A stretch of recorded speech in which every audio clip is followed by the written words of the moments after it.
cause. The root cause is the complexity itself. So a simpler tax system will be better for the growth and better for trust in the tax system.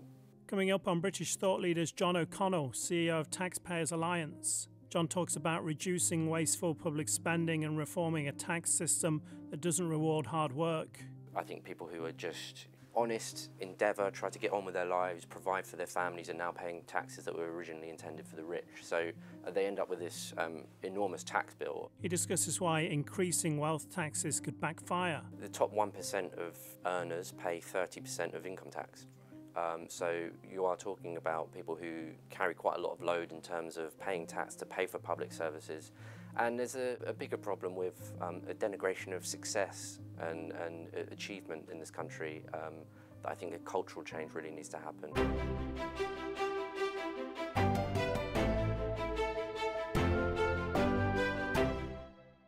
Welcome to British Thought Leaders, I'm Lee Hall.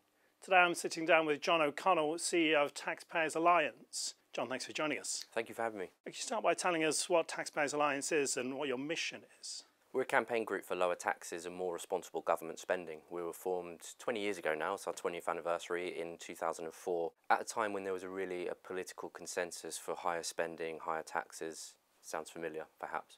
But a group of people who were not happy with that sort of political consensus and that stasis in public debate decided to form the TPA to stand up for taxpayers and fight for tax cuts and more responsible government spending, less waste. Really simple key messages that quite a lot of people around the country privately vent but don't feel that they have a voice, and that's why we were set up then. We're based in Westminster, but we've got representatives all across the country. We're geographically well spread, and we campaign on local issues as well as national. Lots of politics is local to people. Council tax is very prevalent in people's minds. Potholes, bin collections, street lighting, things that really matter to people, and local service delivery. So we do lots of local campaigns as well as address the big national questions. To many people, tax is this kind of necessary evil that they'll begrudgingly pay because we need to keep the nation running. How would you persuade them that paying less tax can actually be better for the economy? Well, I think people are happy to pay tax for high quality services, so I think there's a question of value there. I think one of the things that we try to address is, are you getting value for the tax that you pay? We're about to reach an 80-year high in the tax burden. Are services getting any better? I think people would probably say no at this point. In fact, they're getting worse. So there's a question of value for money. Then you can go sort of perhaps slightly more economically focused and talk about what do tax cuts mean for growth. Tax cuts aren't everything for growth. There's lots of things that need to happen for economic growth to really take off that aren't really to do with tax cuts. So you're talking about regulations, relaxing the planning laws for infrastructure, these kinds of big picture questions that will really drive growth. But tax does play an important part in growth. The literature shows that. We published a literature review just recently showing the impact of tax changes on economic growth, and it does play an important role. And I think finally, so a third point would be on the role of the state. To what extent should the state be involved in people's lives? There's a big sort of debate to be had, particularly after the pandemic, when it seems that the government could solve every conceivable ill that might be befalling families. But should the government play that kind of role in people's lives? Should the government be expected to pick up the tab when things go wrong for people? What about personal responsibility? So there's big questions about the role of the state in people's lives and the extent to which the state has eradicated that sense of personal responsibility and that sort of more organic sense of community that people might have in their local areas, particularly outside of London. You had a report earlier this year about an average household's lifetime tax bill, which was, I think, 1.2 million. And could you put this in context for us? Tell us what it means and what it shows about our tax system. I think it shows things. One is that we've seen quite a lot of talk about the Conservative policy of freezing the income tax thresholds, which is dragging people on reasonably modest salaries into tax brackets that were designed for people on quite big salaries originally. So we're talking about the 40p tax rate. So I think people who are just, honest, endeavour, try to get on with their lives, provide for their families, are now paying taxes that were originally intended for the rich. So they end up with this enormous tax bill of, we can call them tax millionaires, really. And again, it goes back to that question of value. Do people feel like that they're getting value for that 1 million that they chip in throughout their lifetime? And then also, when you look at some of the areas of government waste and government spending, 1.2 million sort of disappears in a heartbeat. It's less than a rounding error. So the extent to which the government are spending too much comes into sharp focus when you're letting people know about how much tax that they're actually paying over the course of their lives. So looking at it from the kind of flip side, people are working for, say, 45 years, and 20 of those years would be working just for the tax man. Absolutely. Yeah, the Adam Smith Institute, another think tank based in Westminster, look at this in terms of how far through the year you go before you earn for yourself, right. Tax Freedom Day, and it fell in June this year, so you're working for nearly half the year before you're earning for yourself. So there is that sense of constant struggle, constant churn, and, you know, again, there's possibly going to be a new government, probably going to be a new government in quite short order. And there's already discussions about what areas of the tax system can change. They're talking about new pots of money. People feel quite up against it as it is. You know, they're moving into these new income tax thresholds, as I said. VAT's at 20%. You pay tax when you drive, when you fly, when you buy something in the shop. Every single point of your life. When you buy a beer in the pub, you're taxed. You know, people feel the pinch quite enough as it is. So for new government to be thinking about new areas in which to tax people, it's going to be a struggle, particularly when taxes are at an 80-year high. On the topic of the election, tax has obviously been a discussed subject in the run-up. The Institute for Fiscal Studies accused both the Tories and Labour of this conspiracy of silence when it came to public finances. And do you think the manifestos from the parties contain the financial information and the clarity that the people actually need to make an informed decision? No, but the realist in me says, why would they reveal all of that information before an election campaign? But the purist in me would like to see more information in order to make an informed choice, of course. I think demographic pressures mean that there's going to be increased spending on healthcare, public sector pensions and welfare that are going to put significant pressure on fiscal policy. I think that there's some slightly lazy consensual thinking in Westminster that spending will go up, it's just how we pay for it. The TPA and lots of other people around the country will be thinking, why does spending have to go up? Why aren't we reprioritising on the core areas such as defence, making sure we've got a first-class healthcare service, getting the cancer drugs that we need, the machines that we need to see people in short order. So deliver those first-class services and start to really tackle wasteful spending, so that there isn't that sort of pinch point where it's just a case of where do we get the money from next. It's actually addressing the root cause, which is sky-high spending. Do you think the new government can keep their promise of maintaining their spending but not increasing income tax, VAT and NICs? I think there's a sleight of hand going on there. Again, if it is, let's assume it's a Labour government, they're going to stick to the Conservative policy of freezing income tax thresholds. So the income tax will go up in the sense that people will be paying more as they get pay rises. There's a sleight of hand going on there. But if they want to increase spending and not touch the big three taxes, so to speak, then again, they are going to have to either look for new taxes. They've already talked about wealth taxes, or try to increase taxes elsewhere. The extent to which that they could introduce a wealth tax would be quite damaging for the economy. I think it's quite an easy thing for people to say, well, they're wealthy, they can pay. The problem with wealth taxes, of course, is that capital is very mobile, and people will just either decide to leave the country and take with them businesses and money that would otherwise be spent on services, and they would end up raising hardly nothing close to what politicians purport in the first place. It was even in 1970s a Labour Chancellor, Dennis Healey, who said that he tried to come up with an idea for a wealth tax, but it wasn't worth the financial cost or the political pain of doing so. And then there's even bigger questions about the future of the tax system. If we've got this drive to net zero and electric vehicles, what happens to fuel duty receipts? Tens of billions of pounds in fuel duty receipts. I would imagine that the mandarins at the Treasury are terrified about what the future tax base looks like. So there are big, huge, important questions that need to be discussed and debated. Unfortunately, you're probably not going to see them done in manifestos or in election campaigns, but they are questions that need to be publicly thrashed out for sure, because the future of the tax base is a big question, particularly with those spending pressures as they are with the demographic headwinds that we've got. Yeah. I saw a report recently talking about millionaires leaving countries, and apart from China, we were top for the most millionaires leaving. But I mean, those people pay a lot of tax.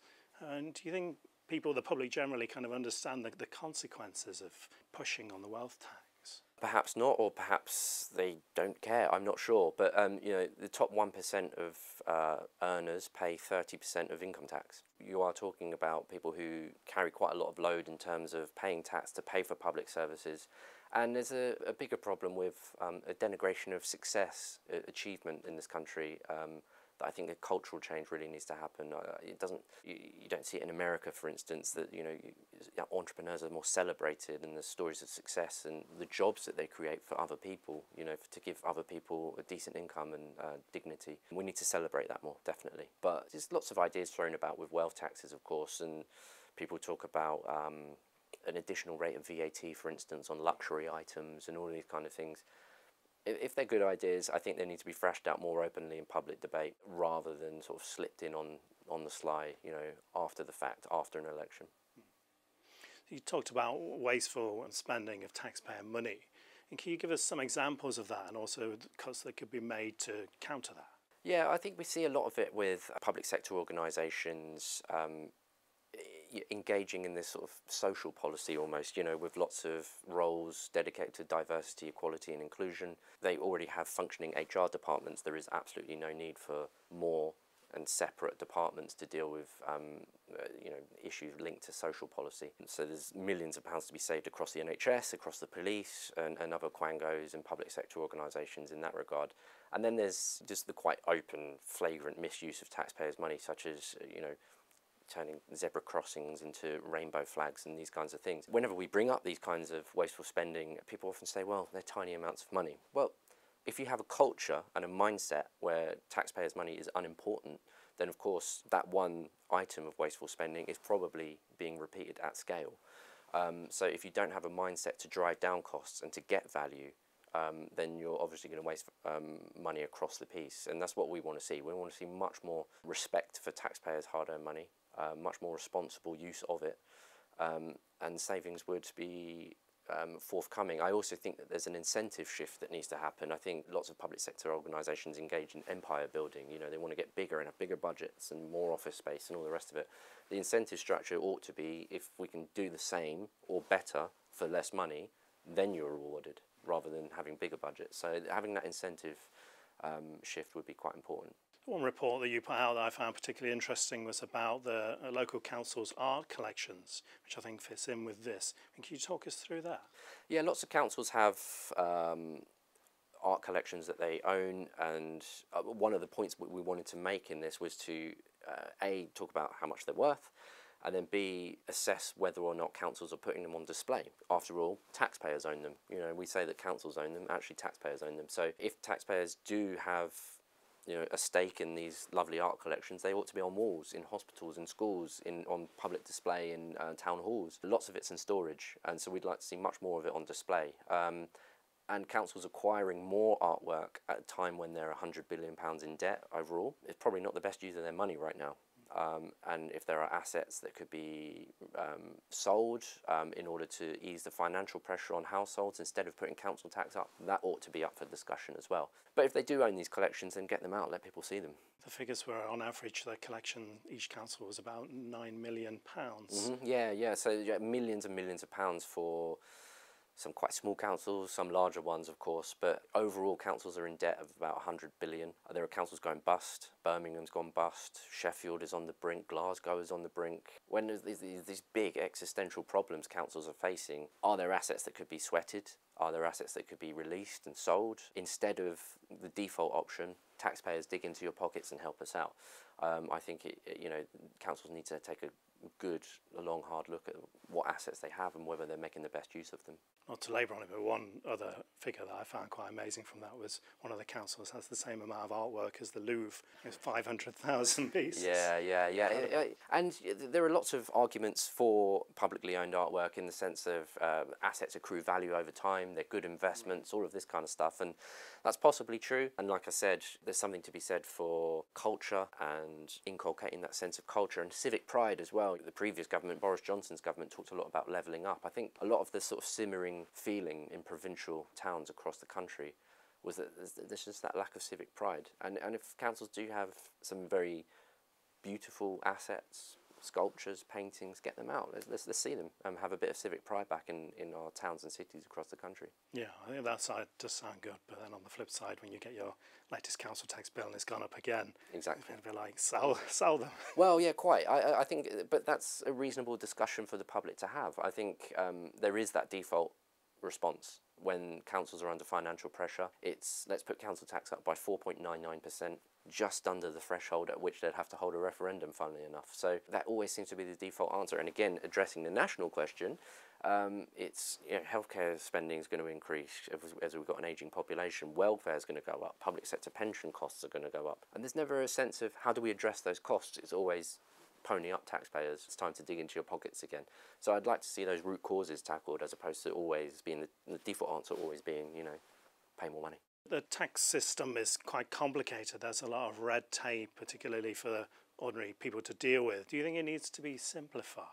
Drastically. I think a complicated tax system does two things. It stifles economic growth in the sense that it puts a lot of brain power to use in trying to minimise tax bills and all of this kind of things that could be better used elsewhere. Inheritance tax is the classic example of that. It raises somewhere around 7 billion, not insignificant, but also around 1% of government revenues. But the amount of time and effort spent on minimising tax bills and the number of loopholes in the system is quite extraordinary. I think inheritance tax itself makes up, I think it's over 10% of the tax code, and it's less than 1% of the revenues. So, massive complication where for us, a simple, effective solution would be to abolish inheritance tax, but the second best thing would be to have it at a flat rate, simple, let's call it 5%, but no loopholes, 5% on all assets. I think people would sort of say fair enough. The second problem with inheritance tax is that the wealthiest don't actually pay it. It ends up hitting the middle classes and not the wealthiest. And this is another problem with wealth taxes and Labour's plan to put VAT on private school fees. The wealthiest, none of this matters to them. They can move capital, they can afford the extra school fees. It's the middle classes, the people who work hard, do the decent thing, do the right thing, save for a pension, all the right things that end up getting whacked by these complicated taxes. And lastly, a fairer tax system would restore trust in that everybody's paying their way. I think that we saw it a lot with particularly large multinational corporations many years ago with Amazon, Starbucks, Google. Are they paying their fair share, etc.? Simpler taxes will ensure that people have trust that everybody is chipping in, as it were. So trust in the system is broken. And the problem that we get is that the answer for politicians is even more rules, even more carve-outs, even more loopholes interpreted by smart accountants and smart tax specialists in different ways, but they're not addressing the root cause. The root cause is the complexity itself. So a simpler tax system will be better for the growth and better for trust in the tax system. I think this also creates a situation where people that can afford these tax specialists can end up not paying as much tax because they can find the loopholes, whereas people that can't afford them can't. I think that's absolutely right, yeah. And people feel, whether it's technically correct or whatever else, people feel that that's unfair. And when there's that feeling of mistrust in the system, it's quite damaging. A politician can ride in on a white horse and say that they're going to fix this and fix that, but the only way to really do it is to simplify the system such that it could be, you could fill out your your tax return on a couple of pieces of paper. When it's mountains and mountains of pages of tax code, I think we have a big problem there. And who does it hit? It hits the little guy. It hits the small business owner. It hits somebody who has various streams of income. It doesn't really hit those who can afford to outsource it and farm it out to a consultant to fix it all for them. When the government spending is bigger than the tax receipts, we end up borrowing. And the national debt burden, I think, is almost the same size as the economy now, the highest for 63 years. Can you talk us through what this means and why it's important and what can be done about it? Yeah, the national debt is important in lots of ways. I suppose one of the crucial ways at the minute is the scale of the interest payments that we're paying. When interest is taken into account, I think it racks up as the third or fourth largest government department in equivalent size. So it's less money for government services. We're talking about asking taxpayers to dig into their pockets for more and more cash to do what? To service debt. So getting debt under control is very important. It also matters in the big picture in that if we need to borrow in an emergency, we would be better doing so from a position of strength. We've seen that with the pandemic. the financial crash. You know, part of the reason that the financial crisis was so bad in the UK is that the deficit was out of control. It was over 150 billion at the time. I think it was around, figure escapes me, but around 11% of GDP at the time. So that was the reason that the coalition government had a program to do a bit of a fiscal restructure, because the deficit was so large, and it hindered our ability to actually react to events. And Lord knows the world's in an uncertain place at the minute. It would be better to sail into those challenges with a much better balance sheet than we currently have. So the way that you get debt down, growth, and economic growth will come when a government is serious about the challenges of changing planning laws to allow infrastructure to be built and developed. Again, tax cuts, reducing the tax burden, letting businesses and entrepreneurs thrive and grow. That's the recipe for success, and it's one that politicians don't seem to want to face up to. It's this degrowth movement that seems to have been kind of rising a bit recently. I mean, can you talk to us about why economic growth is important? It means more money in people's pockets, essentially. It means that people can have better standard of living for them and their families. It's really quite simple.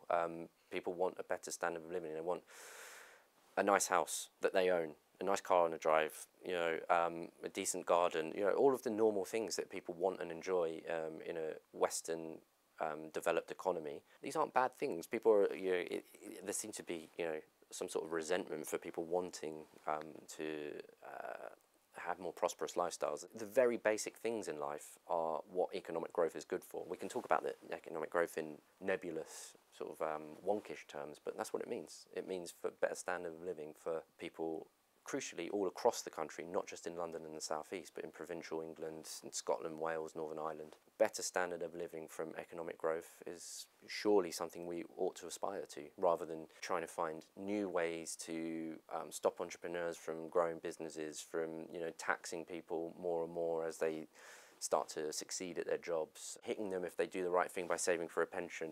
All of these things impact on people's standard of living, and economic growth is an important driver for that. What do you think is the key most important thing you would like to change? Say you've got a magic wand, you can change one thing about our tax system. What would it be? That's a very good question.